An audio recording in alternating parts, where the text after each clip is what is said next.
ইয়া আইয়ুহাল্লাযীনা আমানু তাকুল্লাহা হাক্কা তুকাতিহি ওয়া লা তামুতুন্না ইল্লা ওয়া আনতুম মুসলিমুন।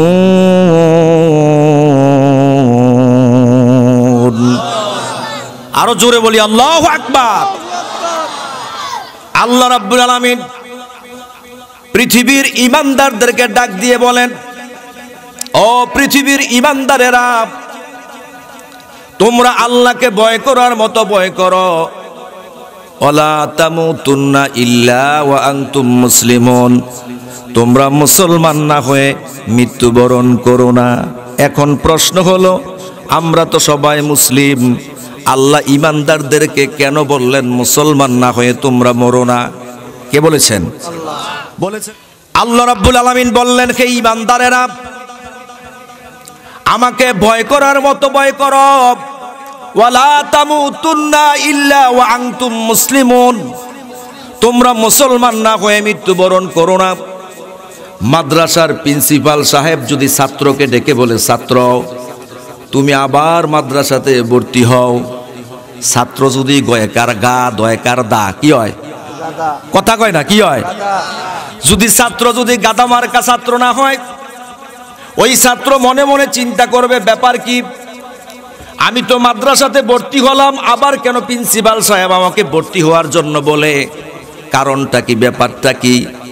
ওই ছাত্র তালাশ করবে তার নামের মধ্যে কোনো ভুল হয়েছে কিনা, তার রেজিস্ট্রেশন নাম্বারে কোনো ভুল হয়েছে কিনা, অথবা তার বাবার নাম্বার পিতার নাম লিখতে কোনো ভুল হয়েছে কিনা, অথবা তার মায়ের নাম লিখতে ভুল হয়েছে কিনা। ঠিক না বে ঠিক?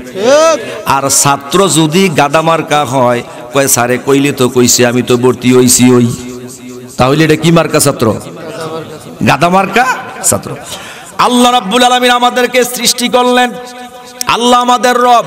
ঠিক না বে ঠিক?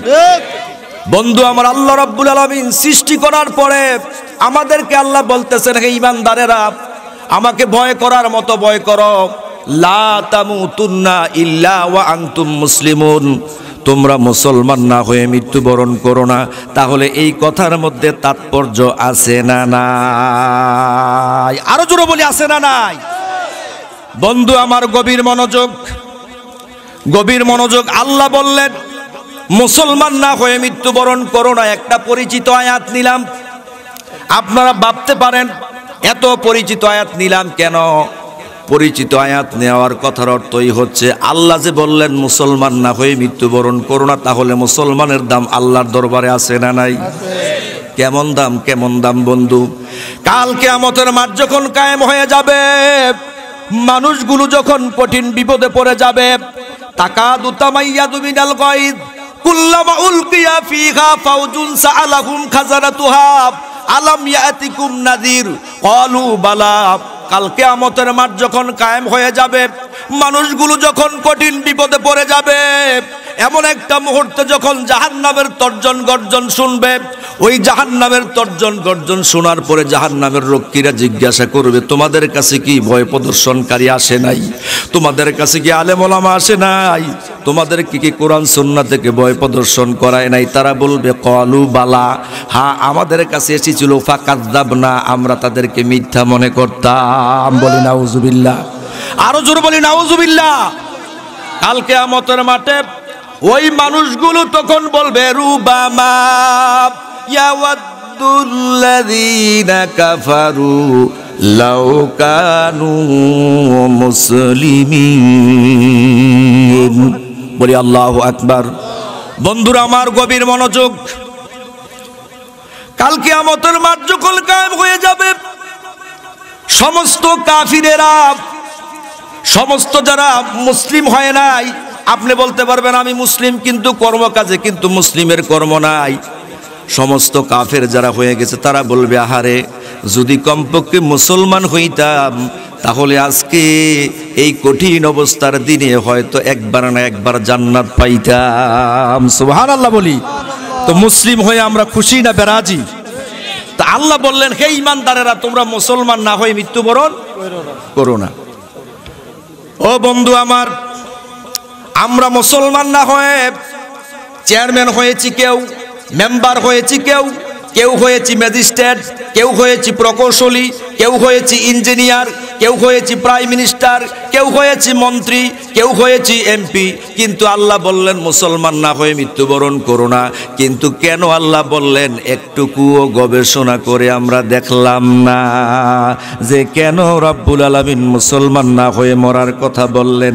বন্ধু, মুসলমান আল্লাহর নবী কাছে একজন মানুষ মুসলমান হলেন, ইসলাম ধর্ম গ্রহণ করলেন। ইসলাম গ্রহণ করার পরে ওই লোকটা বাড়িতে গেলেন, বাড়িতে গিয়ে দেখলেন চাচাতো ভাইকে ডাক দিলেন, চাচাতো ভাই কোথায়? বলে উহুদের প্রান্তরে যুদ্ধে চলে গিয়েছে। মামাতো ভাই কোথায়? উহুদের প্রান্তরে যুদ্ধে চলে গিয়েছে। দাদা কোথায়?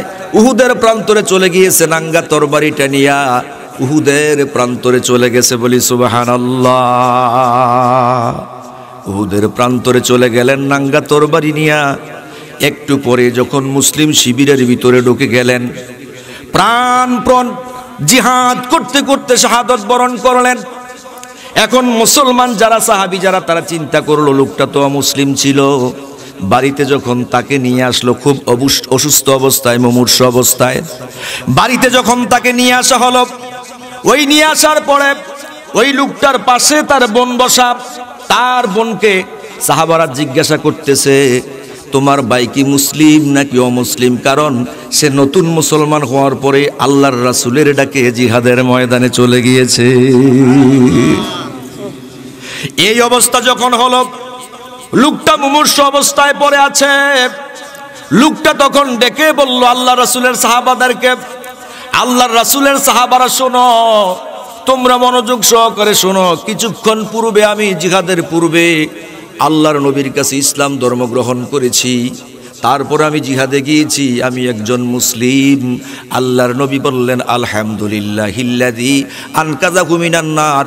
আমি ওই আল্লাহর প্রশংসা করছি যেই আল্লাহ জাহান্নামী থেকে ছেলেটাকে জান্নাতি বানাইয়া বেহস্তি করে দিলেন। আরো আস্তে কোন সুবহানাল্লাহ। আমরা মুসলমান হয়ে খুশি হতে পারি নাই, ঠিক না ঠিক? খুশি হতে যদি আমরা পারতাম তাহলে আজকে মুসলমানের দেশে শতকরা 99% মুসলমান, এই মুসলমানের দেশে কোরআনের টুটি চেপে কেউ ধরতো না, ঠিক না ঠিক? শতকরা যে দেশে মুসলমান 98%, সেই দেশে মুসলমান কখনো আলেম সমাজ স্টেজে উঠে কথা বলতে পারবে না, এমনটা হতো না। আসলে কি আমরা মুসলমানে আছি? আবু জাহেল, উতবা, সাইবা, ওয়ালিদ ইবনে মুগিরা, ফেরাউন, নমরুদ যেমন ভাবে ইসলামের টুটি ধরতে চেয়েছিল, আজকেও এক শ্রেণীর মুসলমান দামদারি, তারা ইসলামের কথা সহ্য করতে পারে না। কথা কি ঠিক বললাম? আপনি কিসের মুসলমান হলেন? মুসলমানের দেশে আপনি কোরআনের কথা বলতে পারবেন না, মুসলমানের দেশে ওয়াজ করা যাবে না, মুসলমানের দেশে আপনি ওয়াজ করতে গেলে সেখানে আপনার পারমিশন নিতে হবে। আপনি কিসের মুসলমান?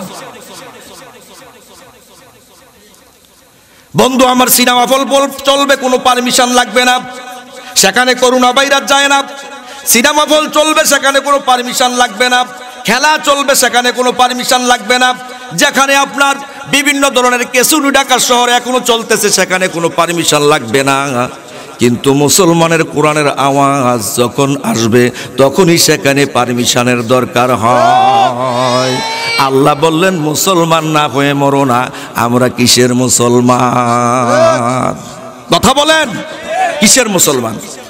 আল্লাহ রাব্বুল আলামিন কোরআনুল কারিমে বলছে একজন মুসলমান শুধু কিছু আনুষ্ঠানিকতার ভিতরে মুসলমান হয়। একজন মুসলমান নাম ধরে কিছু আনুষ্ঠানিকতার কাজ করে। কুরবানির ঈদ আসলে বড় গরু কুরবানি দেওয়া, মাঝে মাঝে শুক্রবারে মসজিদে যে নামাজ পড়ার নাম মুসলমান নয়, ঠিক না ঠিক? কুরবানির ঈদ আসলো, মাঝে মাঝে কুরবানি দিলেন, বড় একটা গরু কুরবানি করলেন, তারপর মাঝে মাঝে শুক্রবারে গেলেন। আমাদের দেশে নামাজ সেই কয়েক প্রকার আছে। একটা হইছে বছইরা নামাইজা, আসেনি? প্রত্যেক বছরে একবার ঈদের নামাজ পড়ে, আসেনি? আবার আমাদের দেশে কিছু নামাজি আছে সপ্তাহিয়া নামাইজা, আসেনি? সপ্তাহে সপ্তাহে মসজিদও যায়, মাঝে মাঝে আক্কাতারে যায়, আর সুদে টেহা লাগাইয়া খায়, আসেনি? তা আপনি কি এর মুসলমান হইলেন? আল্লাহ সুদকে হালাল করছে না হারাম করছে? তা আল্লাহ যদি সুদকে হারাম করে তুমি কিসের মুসলমান? তুমি সুদে টাকা লাগাও আবার আক্কাতা যায় নামাজ পড়ো। আল্লাহ কইছে কি, ইয়া আইয়ুহাল্লাযীনা আমানু তাকুল্লাহ হাক্কা তুকাতিহি ওয়া লা তামুতুন্না ইল্লা ওয়া আনতুম মুসলিমুন। হে ঈমানদারেরা, তোমরা মুসলমান না হয়ে মৃত্যুবরণ করো না, তোমরা মুসলমান না হয়ে মৃত্যুবরণ করো না, তোমরা মুসলমান না হয়ে মৃত্যুবরণ করো না। বলি আল্লাহু আকবার। কিসের মুসলমান আমরা হলাম? কিসের মুসলমান আমরা হলাম? আমরা শুধু নামে মুসলমান, এই নামে মুসলমান হয়ে আল্লাহর জান্নাতে যাওয়া যাবে না। আল্লাহর নবীর আমলে একজন ব্যক্তি ছিল আব্দুল্লাহ ইবনে উবাই, আল্লাহর রাসূলের পিছনে নামাজ আদায় করত। কার পিছনে? আল্লাহর নবীর পিছনে নামাজ আদায় করত।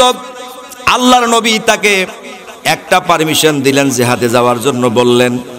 জিহাদের পারমিশন দেওয়ার পরে জিহাদ থেকে তিনি ইউটার্ন করলেন, 300 সেনাপতি দিয়ে তাকে বানালেন, 300 সৈন্য নিয়ে তিনি ইউটার্ন করলেন। তিনি যখন দুনিয়া থেকে বিদায় হয়ে গেলেন, তার পুত্র আব্দুল্লাহ সে আল্লাহর নবীর কাছে বলে, নবীজি, আমার আব্বা আপনার সাথে বড় একটা অপরাধ করেছে। আপনি তাকে 300 সেনাপতির 300 সৈন্যের সেনাপতি দিয়া তাকে আপনি জিহাদের ময়দানে পাঠিয়েছিলেন, সেই ইউটার্ন করে আবার চলে এসেছে। ও গো নবীজি, আমার আব্বা দুনিয়া থেকে বিদায় হয়ে গেছে। আমার আব্বাকে যদি আপনি জামা জোড়াটা দেন আর যদি এটা দিয়া কাফন বানাইয়া মাটি দেই, আমার মনে হয় আল্লাহ আমার আব্বারে মাফ করে দিবে। আল্লাহর নবী, মায়ার নবী, দয়ার নবী জামা জোড়া দিয়া দিলেন।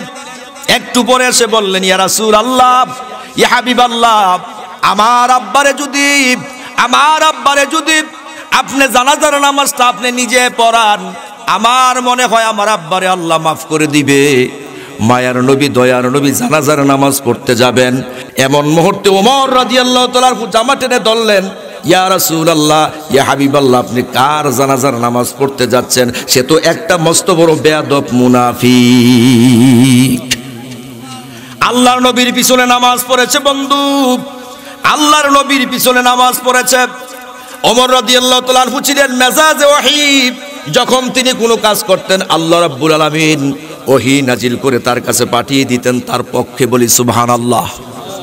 আল্লাহর নবী যখন জানাজার নামাজ পড়তে যাবেন, এমন মুহূর্তের ভিতরে আল্লাহর নবীকে জামা টেনে ধরলেন। আল্লাহর নবী বলেন, ওমর, আল্লাহ তো আমাকে এখনো নিষেধ করে নাই তারা জানাজার নামাজ পড়ার জন্য, আমি তারা জানাজার নামাজ পড়ব। আল্লাহর নবীকে বললেন, ইয়া রাসূলুল্লাহ, এত বড় খাট্টা বেয়াদব মুনাফিকের জানাজার নামাজ আপনি পড়বেন না। একটু পরে আবার যখন নামাজ পড়াইয়া দিলেন, এখন আবার আব্দুল্লাহ এসে বলতেছে, আমার আব্বারে আপনি একটু কবরে নামাইয়া দোয়া করিয়েন। আল্লাহ রাসূল গেলেন কিনা? আল্লাহ রাসূল দোয়া করার জন্য গেলেন, দোয়া করতেছেন। এমন মুহূর্তে জিব্রাইল সূরা তাওবার কতগুলো আয়াত নিয়ে আল্লাহ রাসূলের কাছে হাজির হয়ে গেলেন এবং বললেন, লা তুসাল্লি আলাইয়া ওয়া লা তাকুম আলা কবরি। আপনি তাদের জন্য নামাজও পড়বেন না, তাদের জন্য কোনো দোয়াও করবেন না। যদি আপনি ৭০ মাররাতিন, যদি আপনি ৭০ বারও তাদের জন্য তওবা করেন, আমি আল্লাহ সেই তওবা কবুল করব না। আল্লাহু আকবার। মুসলমান কারে কয় মিয়া? মুসলমান হুদার নামে হইলে চলবে না, অন্তর হৃদয় মুসলমান হতে হবে। আপনার হৃদয়ে তো আপনি মুসলমান নাই। আপনার মাহফিল হবে, আপনি টুস করে লাগাই দিবেন, থানাতে পুলিশ আসবে। আপনি কি দায়িত্ব পালন করলেন? আলেম ওলামার কণ্ঠ চেপে ধরা, এই দেশে মাহফিল হবে, ওয়াজ হবে, হাজার হাজার মানুষ তাদের কাছে যাবে, এর জন্য আপনাদের সমস্যা হয়, ঠিক না ঠিক? আলেম ওলামার কণ্ঠ চেপে ধরার মানুষ আপনি মুসলমান নিজেকে দাবি করেন। বন্ধু আমার, কথা বুঝতে অসুবিধা হয়? বন্ধু আমার, গভীর মনোযোগ। আল্লাহ রাসূলের চাচার নাম কি? আবু তালেব। আল্লাহ রাসূলের আপন চাচা নাম কি?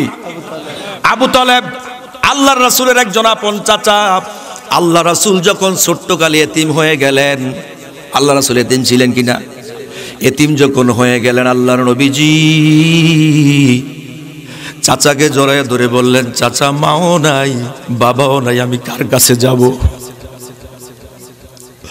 আবু তালেব জড়াইয়া ধরে বলল, ভাতিজা, মা নাই, বাবা নাই, কি হয়েছে? আমি তোমার চাচা তো এখনো দুনিয়ার জমিনে বেঁচে আছি, আমি যতদিন পর্যন্ত বেঁচে থাকব তোমার কোনো কষ্ট হতে আমি দেব না। কিতাবের মধ্যে এসেছে রাত্রি যখন গভীর হয়ে যেত আবু তালেব আল্লাহর রাসূলকে বলতো, রাসূল ও নবী মুহাম্মদ, আমার বিছানায় তুমি যাও, তোমার বিছানায় আমি আসি। আল্লাহর নবী বলতেন, চাচা কেন? আপনার বিছানায় আমি যাব, আপনি আমার বিছানায় আসবেন। কয় বাতিজা, লাইটটা জ্বালানো ছিল, ঘরে চেরাগ ছিল, আলো ছিল, কোনো কাফের শত্রু যদি দেখে তুমি আমার বিছানায় শুয়ে আছো, এই বিছানায় যদি তোমাকে আঘাত করে, এই জন্য বাতি যখন অন্ধকার করেছি, বাতি যখন নিভিয়ে ফেলেছি, তখন তোমাকে এক বিছানায়, আমার বিছানায় তোমাকে শোয়াই, তোমার বিছানায় আমি শুই। সুবহানাল্লাহ বলি। কত ভালোবাসতেন শিয়াবে আবু তালেবে আল্লাহর নবীর সাথে। প্রায় 3.5 বছর জেল খাটছেন আবু তালেব। মুসলমান কারে কয়? মুসলমান তো এমনি মাগনা পাইছো, কষ্ট করা লাগে নাই বন্ধু, এজন্য তোমাদের মনে আত্মিনান নাই। আল্লাহর নবীর জন্য শিয়াবে আবু তালেবে, আল্লাহর নবীর জন্য শিয়াবে আবু তালেবের ভিতরে 3.5 বছর জেল কাটলেন। খানা পায় নাই, খাদ্যগুলো তারা প্রতিমধ্যে রেখে দিত। খানা যখন কোনো কয়েদির কাছে নিয়ে যাওয়া হতো, তখন খানা তারা প্রতি বেনিশ করে দিত। শেষ পর্যন্ত ওই গাছের পাতাগুলো খেয়ে খেয়ে জীবনযাপন করেছে ওই মানুষগুলোর, যারা শিয়াবে আবু তালেবের ভিতরে 3.5 বছর ছিল, তাদের পায়খানাগুলো ছাগলের লেদার মতো হয়ে গিয়েছে। আল্লাহর নবীর জন্য আবু তালেব এত কষ্ট করলেন, এত কষ্ট করলেন। আল্লাহর নবীকে কেউ যদি কোনো কটূক্তি করে কথা বলতো, আবু তালেব বলতো, আমি তাকে দ্বিখণ্ডিত করে দেব, দ্বিখণ্ডিত করে দেব। আল্লাহর নবী সাল্লাল্লাহু আলাইহি ওয়াসাল্লাম যখন আবু তালেব দুনিয়া থেকে বিদায় হয়ে যাবেন, আবু তালেবের পাশে গিয়ে বলে, চাচা কত উপকার আপনি আমাকে করেছেন। আব্বাস আমাকে জিজ্ঞাসা করে, অন্য সাহাবারা আমাকে জিজ্ঞাসা করে, আমি কি আপনার কোনো কাল কিয়ামতের ময়দানে উপকার করতে পারবো কিনা? আমার বড় কষ্ট হয়, আমার বড় কষ্ট হয়।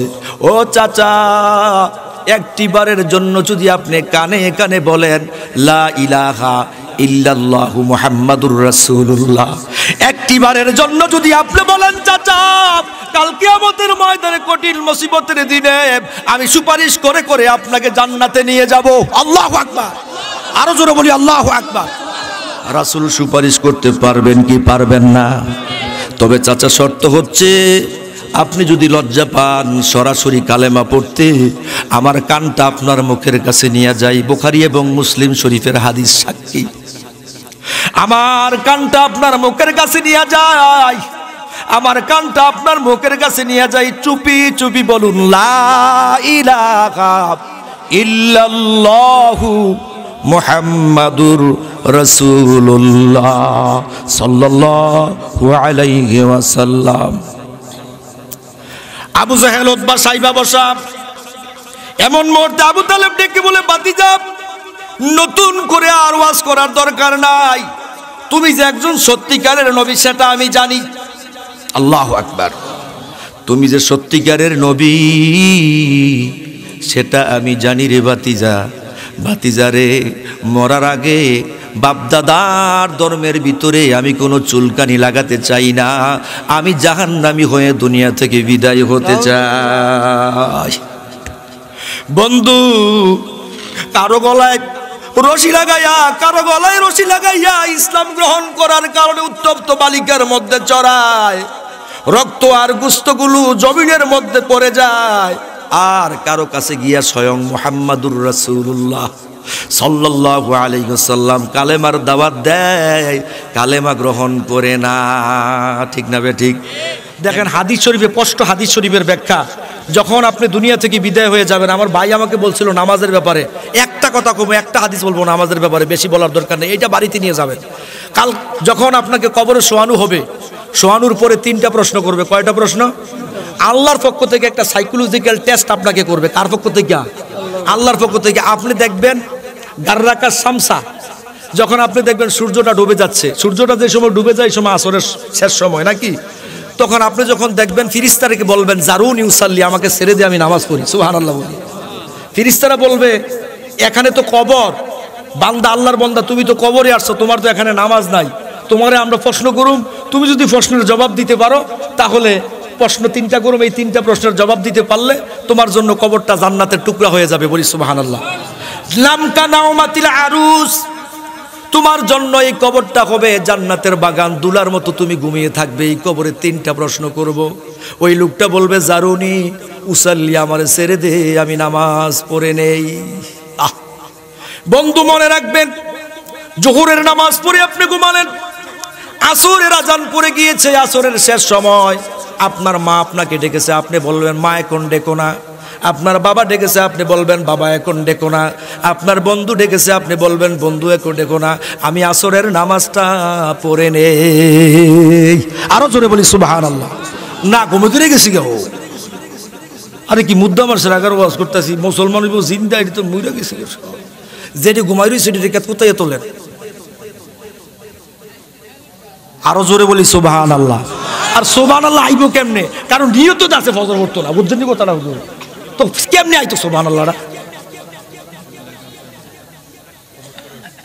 বন্ধু আমার, আল্লাহর ফেরেশতাকে বলবে জারুনি উসাল্লি, আমাকে ছেড়ে দাও আমি নামাজ আদায় করি। ওই বান্দাটা যদি নামাজের প্রতি তার মন মানসিকতা ভালো থাকে, মহাব্বত থাকে, তাহলে তো বলবে। কিন্তু আসর জোহর মাগরিব এশা কোন দিক দিয়ে যায়, কোনো কুল কিনারা নাই। এই মানুষটা কি কবরে গেলে এই টেস্টে টিকবে? আল্লাহ বলবেন আমার বান্দারে কোনো কিছু জিজ্ঞাসা করার দরকার নাই, আমার বান্দা নামাজি ছিল, তারে আর জিজ্ঞাসা কইর না।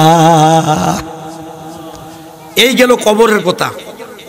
হাসরে আল্লাহর নবীকে সাহাবীরা জিজ্ঞাসা করলো, ইয়া রাসূলুল্লাহ, লক্ষ লক্ষ কোটি কোটি উম্মত থাকবে, বিভিন্ন নবীর উম্মতেরা, আপনি আমাদেরকে কাল কিয়ামতের ময়দানে কেমন করে চিনবেন? আল্লাহর নবী বলে গুররাম মুহাজ্জালিন, ওই মানুষের ওযুর কারণে তার কপালটা জগজগ করে জ্বলবে, আমি বেছে বেছে তাদেরকে জান্নাতে নিয়ে যাব। তাহলে কবরেও নামাজ, হাসরেও আরো দরকার আছে নামাজের ওয়াজ করার, বাচ্চা বাচ্চা আল্লাহ নিয়ে যাইব। কাল কিয়ামতের ময়দানে ফেরেশতারা বলবে মা সালাকাকুম ফি সাকার, কেন তোমরা সাকার নামক যন্ত্রণাদায়ক জাহান্নামে আসলে? তারা বলবে ক্বালু লাম নাকু মিনাল মুসাল্লিন, আমরা জমিনে নামাজ পড়ি নাই, ওয়ালাম নাকু নুতইমুল মিসকিন, অভাবী মানুষ যখন আমাদের কাছে আসতো তখন তাদেরকে আমরা খাবার দিতাম না, তাদেরকে সহযোগিতা করি নাই, যাকাত দেই নাই, এই কারণে আজকে আমরা জাহান্নামে চলে এসেছি। পরবর্তীতে আরো বলবে ওয়া কুন্না নাকুদু মাআল খাইদিন, আর আমরা জমিনের ভিতরে যত ভালো ভালো মানুষ ছিল, আলেম ওলামা পীর, ভালো ভালো মানুষ ছিল, ওই সমস্ত মানুষদের সমালোচনা রাস্তায় হাটে বাজারে ঘাটে করতাম। আসেনি এমন কিসিমের লোক? কয়টা? 1 নম্বরে হচ্ছে নামাজ পড়ি নাই, 2 নম্বরে হচ্ছে গরিবদেরকে খাওয়াই নাই, 3 নম্বরে হচ্ছে ভালো ভালো মানুষের সমালোচনা করতাম, 4 নম্বর হচ্ছে হাত্তা আতানাল ইয়াকিন। আল্লাহু আকবার মহদিয়ায় না, এমন ঘুমাইছে যেমন কবরও আছে, কেউ যেমন কবর আছে। এই মুদ্দা মার্কা মুসলমান দিয়ে কি হইব? কোন ফোলা ফাইন্দ এখন ফেসবুক চালাইতে এখন যদি বান্তু আনা এটি গাছও দৈরে খেয়ে মাজা সিহুন করে আলাইছে, ফেসবুক চালাইতে হারা রাইত। তো ফোলা ফাইন্ডের মহিদি আল্লাহ আকবার আই না, আইব করতে এটির কইল জ্বালাইছে ছোট কইরা, ফেসবুক আর ইন্টারনেট আইয়া, ঠিক নিও। ওয়াজ যত করেন সুদের ওয়াজ, ওই যে এক লোকে কইছিল যে হুজুরে দাওয়াত দিছে নয়ন বিড়ির ফ্যাক্টরি উদ্বোধন করব, হুজুরে দাওয়াত দিছে কি বিড়ি নয়ন বিড়ি। তো হুজুরে দাওয়াত তো আইয়া সেইরা কয় রে বিড়ি টিড়ি খাইস না, বিড়ি খাইলে মুখ দুর্গন্ধ আইয়ে, বিড়ি খাইলে সমস্যা হয়, বিড়ি খাইলে নামাজ হইতো না, বিড়ি খাইলে মুখ তো দুর্গন্ধ আইব, হ্যাঁ বিড়ি টিড়ি তোরা খাইস না। ফ্যাক্টরির মালিক এমন হোলা হলতাস, হুজুরে দাওয়াত দিলাম, নয়ন বিড়ির ফ্যাক্টরি উদ্বোধন করুম, হুজুরে আইয়া বিড়ির বিরুদ্ধে শুরু করছে। শেষ পর্যন্ত হুজুরে অনেকক্ষণ ধরে বিড়ির বিরুদ্ধে কইছে, কোয়ার পরে কয় হাত তোলেন তো, কে কে বিড়ি গাইতেন না? একজন হাত তোলে নাই। কারণ ব্যাপার হয়েছে কি, বিড়ি খাইব ভাবে, কি কয় বিড়ি খাইব। তো হুজুরে কয় তো খাইবে না যেমন নয়ন বিড়িও খাইয়ে, কারণ এত দূর যা কইছে পাবলিকের হাত তোলে খাইবে না, যেহেতু নয়ন বিড়িয়ে খাইবেন। তো সুদ ঘুষ খান, যদি ফার খাই মাছ কাজা কইরেন, যদি ফার খাইতারেন তাহলে কাজা কইরেন, কোনো অসুবিধা নাই, কাজা কইরেন কোনো অসুবিধা নাই। কারণ আমাদের দেশটা হয়ে গেছে এখন অন্যরকম সিস্টেম, ঠিক না বে ঠিক? কি সিস্টেম হয়েছে জানেননি? আমরা দেশও এখন টায়ার থাকে কোনো টায়ার বাইরে, আর টিউব থাকে কোনো ভিতরে। এখন মাঝে মাঝে আমাদের টিউব বাইরে আইতো চায়, টায়ার রে কয় তুই ভিতরে যা, ঠিক নিও। বেড়ায় বাজার করে দিলে, শ্বশুরে বাজার করে আনছে, জামাইটাই বিদেশ, কয় ও আপনি এটি কি বাজার করেন, এটি বাজার আর ভালো হয় না, এটি বাজার কি বাজার করেন? আসেনি এমন কিছু বেডিয়ায়? না নাই, এমন কিছু বেডিয়াতে তোকে কি বাজার করেন আপনি, এটি বাজার ভালো হয় না? কয় আপনি আনেন 3টিয়া আলি মূলা, আমি গিয়ে 1টি আলি মূলা আনি। তো বেটা কয় তুই কেমনি আনস? সৌরে কয় তুই কেমনি আনস? আমার ফুট বিদেশ, আমার কয়ে গেছে বাজার করতাম, তুই বাজারও যাস। কয় আইসটা দিয়ে তো 2টিয়া কমাইলাই, আসেনি? তো কেমনে ভাল লাগতো? গোড়ায় গোড়ায় দোষ, সর্ব জায়গায় ব্যথা, মলম দেব কোথায়?